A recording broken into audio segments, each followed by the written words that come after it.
En France, les oppositions ont fraîchement accueilli l'allocution d'Emmanuel Macron ce mercredi, le président français qui les enjoint à clarifier leur position à l'Assemblée nationale. L'Ukraine et la Moldavie vont-elles se voir accorder le statut de pays candidat à l'entrée dans l'UE? Un sommet européen se tient ce jeudi. Le Parlement européen a adopté la réforme du marché carbone qui prévoit une taxe aux frontières de l'Union et la fin dès 2027 des quotas de carbone gratuits. 3 jours après le désaveu des législatives, le président français Emmanuel Macron a appelé mercredi soir au compromis et à la coopération. Il a enjoint les oppositions à clarifier leur position à l'Assemblée nationale, à savoir entrer dans une coalition de gouvernement et d'action ou s'engager à voter simplement certains textes. Un discours ratatouille, a réagi Jean-Luc Mélenchon, et le leader des Insoumis d'opposer une fin de non-recevoir au président français et d'exiger que la première ministre Elisabeth Borne sollicite la confiance de l'Assemblée. Il ne peut y avoir d'autre réalité que celle-ci. L'exécutif est faible, mais l'Assemblée nationale est forte de toute la légitimité de son élection toute récente. Madame la Première ministre, comme dans toutes les démocraties du monde, doit se présenter devant l'Assemblée nationale et solliciter sa confiance. Si elle n'a pas cette confiance, elle doit s'en aller. Réaction également de la dirigeante d'extrême droite Marine Le Pen sur Twitter, pour qui le projet d'Emmanuel Macron reste flou et inquiétant. Le camp macroniste a obtenu 245 sièges lors des législatives, loin des 289 qui lui conféreraient la majorité absolue. Emmanuel Macron doit donc trouver 44 voix de plus dans les oppositions pour faire passer ses projets de loi.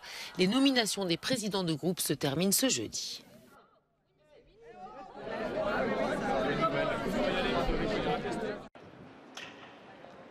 Après des années d'hésitation, la question de l'élargissement de l'Union européenne est de nouveau sur la table et au centre d'un sommet européen ce jeudi. Et même si l'adhésion à l'UE est difficile, l'Ukraine veut en faire partie, quel que soit le temps que cela prendra. Je fais tout mon possible pour qu'après la guerre, nous fassions partie de la famille européenne. Obtenir le statut de candidat sera un énorme coup de fouet pour le moral de l'Ukraine. Les dirigeants de l'UE sont sur le point d'exaucer le souhait de l'Ukraine et de donner leur feu vert suite à l'avis de la Commission visant à faire de ce pays de 44 millions d'habitants un candidat. Mais cela pourrait rester un simple coup de pouce moral, car au-delà des images de guerre, l'Ukraine reste un pays aux prises avec d'importants problèmes de corruption, de démocratie et de croissance lente. Reste que pour certains observateurs, cette candidature arrive presque trop tard. L'Ukraine aurait dû se voir offrir une perspective d'adhésion bien plus tôt, parce que c'est l'instrument le plus puissant pour inspirer la démocratisation.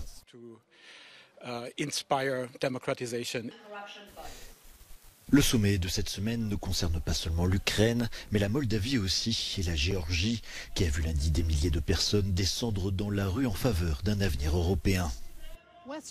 Les pays des Balkans occidentaux seront également présents, certains cherchant à adhérer à l'UE depuis des décennies. L'Albanie, la Macédoine du Nord et le Monténégro ont accueilli favorablement la candidature de l'Ukraine dans l'espoir qu'elle accélère leur démarche. D'autres sont plus inquiets. Les Balkans occidentaux ne seront pas abandonnés pour ouvrir les portes à quelqu'un d'autre, quelle que soit la situation politique. Ce serait une énorme erreur.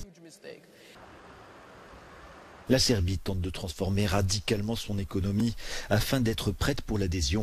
Elle a vu la Croatie, le dernier pays à rejoindre l'UE, y entrer en 2013. Mais compte tenu de certaines questions très sensibles sur le plan politique, son avenir, comme celui de tous les autres pays candidats à l'UE, reste encore très incertain.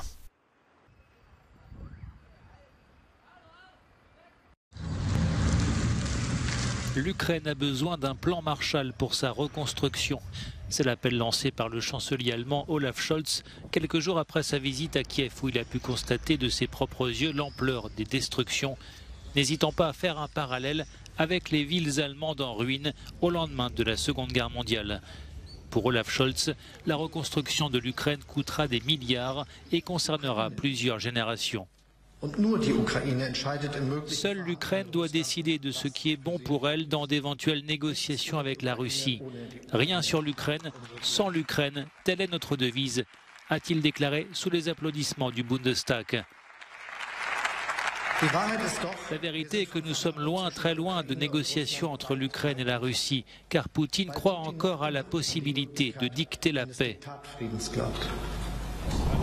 Olaf Scholz encourage les Occidentaux à réaffirmer leur soutien à Kiev à travers les livraisons d'armes et l'aide financière et à maintenir la pression sur la Russie à travers les sanctions.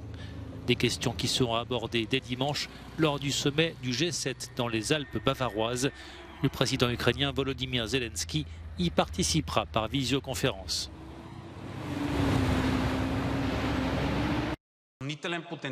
Six mois à peine après son élection, le Premier ministre libéral Kirill Petkov a été renversé par une motion de censure du Parlement bulgare ce mercredi. Le texte a été adopté par 123 députés contre 116. La chute du gouvernement plonge le pays dans une nouvelle crise politique, après déjà 3 élections l'an dernier.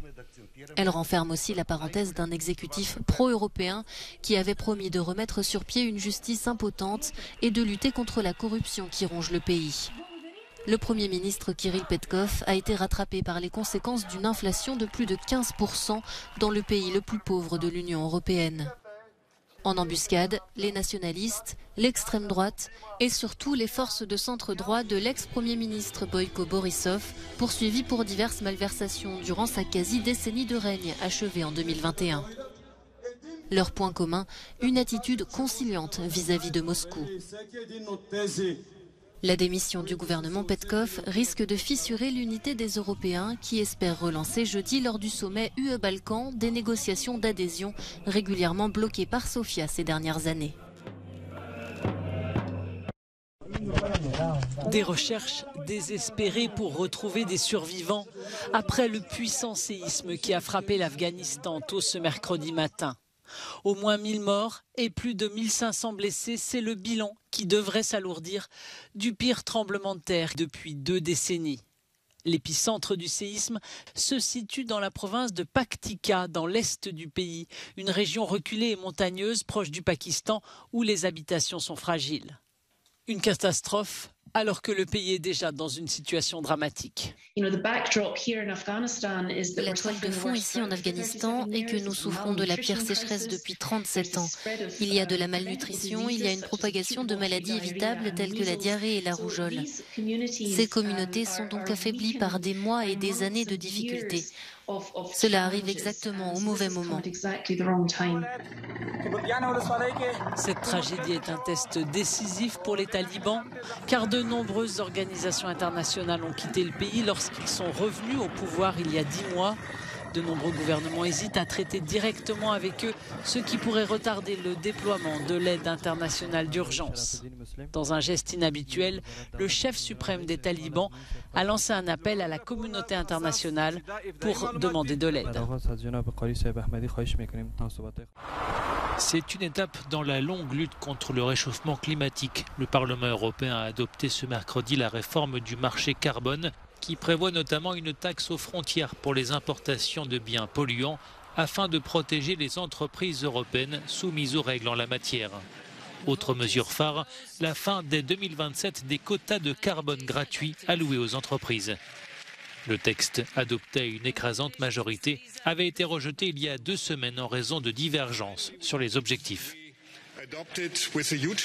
Nous avons la plus grande loi sur le climat jamais adoptée. Nous faisons un grand pas pour le climat, mais aussi pour protéger les emplois. Le texte prévoit également un fonds social destiné à amortir l'impact de la transition environnementale.